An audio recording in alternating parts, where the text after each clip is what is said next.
నమస్తే అండి, ఎలా ఉన్నారు అందరూ? బాగున్నారా? నేనైతే బాగున్నానండి. మీ అందరికీ అమ్మవారి ఆశీస్సులు ఎల్లప్పుడూ ఉండాలని కోరుకుంటూ చాలా అద్భుతమైన ఒక పరిహారం గురించి తెలుసుకుందాం. నీళ్ళల్లో ఈ పదార్థాలను వేసి తీసుకున్నట్లయితే 24 గంటల్లో మీరు అనుకున్న పనులు పూర్తి కావడానికి మార్గాలు తెలుస్తాయి. ఎన్నో రోజుల నుంచి మీరు ప్రయత్నిస్తున్న పనుల్లో ఆటంకాలు రావడము, అనుకున్న టైంకి ఆ పని పూర్తి కాకపోవడము, దానివల్ల మీకు విపరీతమైన మానసికమైన ఇబ్బందులు, ఇంకా చెప్పుకోవాలంటే కొందరు డిప్రెషన్లో కూడా వెళ్ళిపోతారు. ఇలాంటి వారు ఎవరైతే ఉన్నారో తప్పకుండా చేసుకోండి. ఆడవారైనా మగవారైనా సరే ఈ పరిహారాన్ని చేసుకోవచ్చు. ఫలితం మాత్రం అంత అద్భుతంగా ఉంటుంది. అనేక సమస్యలతో ఎప్పుడు ఏదో ఒక సమస్య ఉంది అనుకునేవారు కూడా చేసుకోవచ్చు. ఆ ఇబ్బందుల నుంచి మేము బయటపడలేకపోతున్నామండి, బయటకు రాలేకపోతున్నాము అనేవారు కూడా చేసుకోవచ్చు. కాకపోతే చాలా తేలికైన పరిహారం ఇది. దీనిని నమ్మకంతో చేసుకోండి. అయితే ఇక్కడ ఆడవారైతే నెలసరి సమయంలో ఉన్నప్పుడు మీరు చేయకండి. ఈ నియమ నిబంధనలు అయితే ఉన్నాయి. ఇక ఈ పరిహారాన్ని శుక్రవారం రోజున ఉదయం పూట కానీ లేదంటే సాయంత్రం కానీ చేసుకోవచ్చు. ముందైతే ఈ పరిహారానికి కావలసిన పదార్థాలు ఏంటో ఒకసారి చూసేద్దాం. ఈ పరిహారానికి కావాల్సిన పదార్థాలు, ఒక కాపర్ గ్లాస్ తీసుకోండి. అంటే రెగ్యులర్గా ఉపయోగించే కాస్త పెద్ద సైజ్ అయినా పర్వాలేదు, లేదంటే చిన్న సైజ్ అయినా సరే పర్వాలేదు. ఇక్కడ నేను చూపిస్తున్నాను కదండి, ఇంత మాత్రం సరిపోద్ది. లేదంటే పెద్దదైనా సరే తీసుకోండి మీ దగ్గర ఉన్నది. అలానే ఒకే ఒక పసుపు కొమ్ము తీసుకోండి. దానితో పాటుగా 2 తులసాకులు తీసుకోండి. ఇంకా ఒక కాపర్ కాయిన్ కానీ లేదంటే ఒక వెండి కాయిన్ కానీ తీసుకోండి. అంటే మీ దగ్గర ఈ కాపర్ కాయిన్ ఉంటే తీసుకోండి, లేదంటే ఈ వెండి కాయిన్ ఉన్నా కానీ తీసుకోండి. ఈ రెండిట్లో ఏదో ఒకటి. తర్వాత కొద్దిగా బియ్యం తీసుకోండి. ఇక ఈ పరిహారాన్ని మీ ఇంట్లో ఉన్న పూజా మందిరంలో చేసుకోవాలి. ఈ పరిహారం ఎలా పనిచేస్తుందంటే, మానసిక సమస్యలతో బాధపడుతున్న వారు చేసుకుంటే చాలా బాగా ఉపయోగపడుతుందండి. ఇక్కడ చెప్పిన పదార్థాలు అనేటివి చాలా ఖర్చు లేని పరిహారాలండి, తేలికైన పదార్థాలు ఇవన్నీ. ఏ ఒక్క పదార్థం మీకు దొరకకపోయినా పరిహారాన్ని చేయకండి. ఇక్కడ ఉపయోగించే ఒక్క వస్తువుని మీరు మిస్ చేసినా కానీ ఫలితం రాదు. అందుకే చెప్తున్నానండి, అన్ని పదార్థాలు మీరు రెడీ చేసుకొని పరిహారాన్ని మొదలు పెట్టండి. ఇక్కడ మీకు మీ దగ్గర కాపర్ కాయిన్ ఉంటే దీన్ని తీసుకోండి, లేదా ఈ వెండి కాయిన్ ఉంటే దీన్ని తీసుకోండి. ఏదైనా పర్వాలేదు ఈ రెండిట్లో. కానీ 1 రూపీ కాయిన్స్, ఇంకా ఈ 5 రూపీ కాయిన్స్, వీటిని మాత్రం వాడకండి. సరేనండి, ఏ విధంగా చేయాలనేది చెప్తాను. ముందే అయితే ఒక చిన్న రిక్వెస్ట్ మీ అందరికీ, మన ఛానల్లో ఉన్న వీడియోస్ని మీరు చూస్తున్నారే కానీ కొందరైతే లైక్స్ అనేటివి చేయటం లేదండి.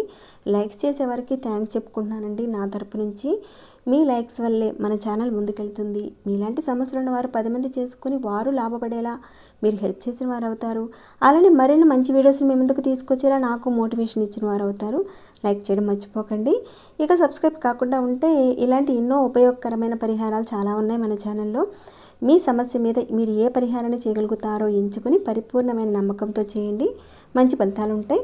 ఇక సబ్స్క్రైబ్ కాకుండా ఉంటే ఛానల్ సబ్స్క్రైబ్ చేసుకోండి. వీడియోని అయితే పూర్తిగా చూడడానికి ప్రయత్నం చేయండి. సరేనండి, ఇక పరిహారం మాటకు వెళ్తాం మనం ఇప్పుడు. మీరు శుక్రవారం రోజున ఉదయం కానీ సాయంత్రం కానీ చేసుకోవచ్చు ఈ పరిహారాన్ని.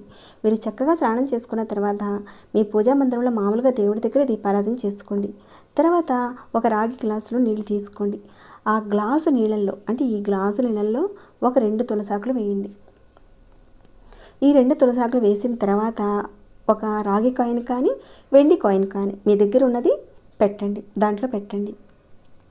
తర్వాత ఈ చిన్న పసుపు కొమ్ము, పెద్దదైనా పర్వాలేదండి, చిన్న పసుపు కొమ్ము ఏదైతే తీసుకున్నారో దానిని కూడా దీంట్లో పెట్టండి. ఇక తర్వాత మీరు ఏం చేస్తారంటే, దేవుడు ముందు బియ్యాన్ని ఈ విధంగా పోయండి, కొద్దిగా పోయండి.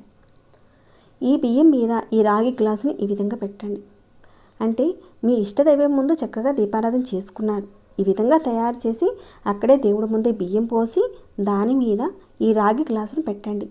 తర్వాత ఏం చేస్తారంటే, మీరు ఆ నీళ్ళను చూస్తూ మీ ఇష్టదైవాన్ని తలుచుకోవాలి. ఈ నీళ్ళల్లో అద్భుతమైన శక్తి ఉంటుందండి. 1 నిమిషం వరకు మీరు అలానే చూస్తూనే ఉండాలి. ఇలా చేయడం వల్ల మనలో ఉన్న ఆ సూక్ష్మ శక్తి అనేది ఆ నీళ్ళల్లోకి ప్రేరేపిస్తుంది, దానిలోకి ఆ శక్తి వస్తుంది. ఇక తర్వాత మీరు చేయవలసింది, ఈ నీళ్ళల్లో మీ కుడి చేతి చిటికిన వేలు, ఈ కుడి చేతి చిటికిన వేలుని ఈ విధంగా పెట్టండి. ఇలా పెట్టిన తర్వాత మీరు మీ ఇష్టదైవ నామాన్ని 21 సార్లు మనసులో తలుచుకోవాలి. 21 సార్లు తలుచుకోవాలి. మీరు తలుచుకున్న తర్వాత ఈ మంత్రాన్ని కూడా మీరు తలుచుకోవాలి. ఇంతకీ ఆ మంత్రం ఏంటంటే, ఓం శ్రీ గురవే నమః, ఓం శ్రీ గురువే నమః. ఈ మంత్రాన్ని ముందు మీ ఇష్టదైవ నామాన్ని జపించుకున్న తర్వాత ఈ నామాన్ని తలుచుకోవాలి. ఇక తర్వాత ఈ కాపర్ గ్లాసులో ఉన్న ఈ కాయిన్ని, ఆ పసుపు కొమ్ముని కూడా బయటికి తీసి పక్కన పెట్టేయండి. ఇలా బయట పెట్టేయండి. ఇక ఆ గ్లాసులో ఉన్న ఆ నీరు, ఆ తులసాకులు అవన్నీ కూడా ఉన్నాయి కదండి, వాటిని అంతా కూడా మీరు తాగేయాలి. మీకు ఒకవేళ ఆ నీరంతా కూడా మీరు తాగడానికి ఇబ్బంది అనిపిస్తే కొంచెమే తీసుకోండి. ఇక్కడ నేను చూపించినంత కూడా అవసరం లేదండి, కొంత తీసుకుంటే సరిపోతుంది. అయితే ఈ నీటిని మాత్రం మీరు మీ కుటుంబ సభ్యులకు మాత్రం ఇవ్వకండి. ఇక మీరు బయటకు తీసిన రాగి కాయిన్ ఏదైతే ఉందో దాన్ని మీ బీరువాలో కానీ లాకర్లో కానీ పెట్టుకోండి. ఇక ఈ పసుపు కొమ్ము ఉంది కదండి, దీన్ని మీ తులసి మొక్క మొదట్లో కానీ, ఒకవేళ తులసి మొక్క లేని వాళ్ళు రావి చెట్టు మొదట్లో కానీ పెట్టేయండి. కానీ ఇతర చెట్ల దగ్గర మాత్రం పెట్టకండి. తులసి మొక్క మొదట్లో కానీ, రావి చెట్టు మొదట్లో కానీ పెట్టండి. ఈ పరిహారాన్ని చేయడం వల్ల తప్పకుండా ఫలితం ఉంటుందండి. ఎవరైతే చేస్తున్న పనుల్లో ఇబ్బందులు ఉన్నాయి, మానసికంగా ఇబ్బందులు పడుతున్నారు, అలాంటి వారు చేసుకోవచ్చండి. ఆటంకాలన్నీ కూడా తీరిపోవడానికి కూడా మీకు మార్గాలను చూపిస్తుంది ఈ పరిహారం. మీరు ఎదుర్కొంటున్న సమస్యల నుంచి మీరు బయటపడతారు. ఈ పరిహారాన్ని మీరు ఏదైనా ఒక శుక్రవారం రోజున చేస్తే సరిపోతుంది. ఇక అక్కడ పెట్టిన బియ్యాన్ని మీరు ఏం చేస్తారంటే, మీరు రెగ్యులర్గా వండుకునే ఆహార పదార్థాలు వాడుకోవచ్చు. అయితే ఇక్కడ నేను చూపించాను కదండి, కాస్త ఎక్కువే వేసి చూపించాను బియ్యం అయితే, కొంచెం పోస్తే సరిపోతుంది. కొంచెం పోస్ట్ చేసుకోవచ్చు. ఒకవేళ ఈ శుక్రవారం మీరు చేశారు, నెక్స్ట్ శుక్రవారం కూడా ఈ పరిహారాన్ని చేద్దాం అనుకున్నారు, మీ మనసుకు అనిపించింది, మీరు ఎన్ని శుక్రవారాలైనా సరే చేసుకోవచ్చండి పరిహారాన్ని. కానీ చేసినప్పుడల్లా కొత్త రాగి కాయిన్ మాత్రం వాడవలసి ఉంటుంది. ఈ పసుపు కొమ్ము కూడా కొత్తదే వాడాల్సి ఉంటుంది. ఇలా మీరు 11 శుక్రవారాలు చేసుకోవచ్చు. ఇక మధ్యలో ఆడవాళ్ళకి నెలసరి సమయం వచ్చినప్పుడు ఆ సమయంలో ఆపేసేయండి. ఒక్క శుక్రవారం అయినా సరే ఖచ్చితంగా చేసి చూడండి, మీకు కొన్ని ఇబ్బందుల నుంచి బయటపడతారు. ఈ విధంగా మీరు చేయడం వల్ల 24 గంటల్లో మీరు అనుకున్న పనులు పూర్తవుతాయి. పూర్తవడానికి మీకు మార్గాలు తెలుస్తాయండి. తప్పకుండా నమ్మకంతో, పరిపూర్ణమైన విశ్వాసంతో చేయండి, మంచి ఫలితాలు పొందుతారు. ఇదండి మన పూర్వీకులు మనకు అందజేసిన గొప్ప పరిహారం ఇది. తప్పకుండా చేసుకుని లాభాలు పొందాలని కోరుకుంటూ ఈ వీడియోని అయితే ఇంతటితో ముగిస్తున్నాను.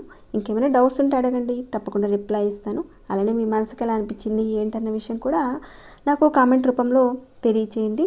లైక్ చేయని వారు ఒక లైక్ ఇవ్వండి. సబ్స్క్రైబ్ కాని వారు మన ఛానల్ సబ్స్క్రైబ్ చేసుకొని ప్రతిరోజు మన ఛానల్ నుంచి వచ్చే వీడియోస్ని వాచ్ చేస్తూ ఉండండి. మరొక భక్తి వీడియోలో మళ్ళీ మిమ్మల్ని కలుసుకుంటాను. అంతవరకు సెలవు.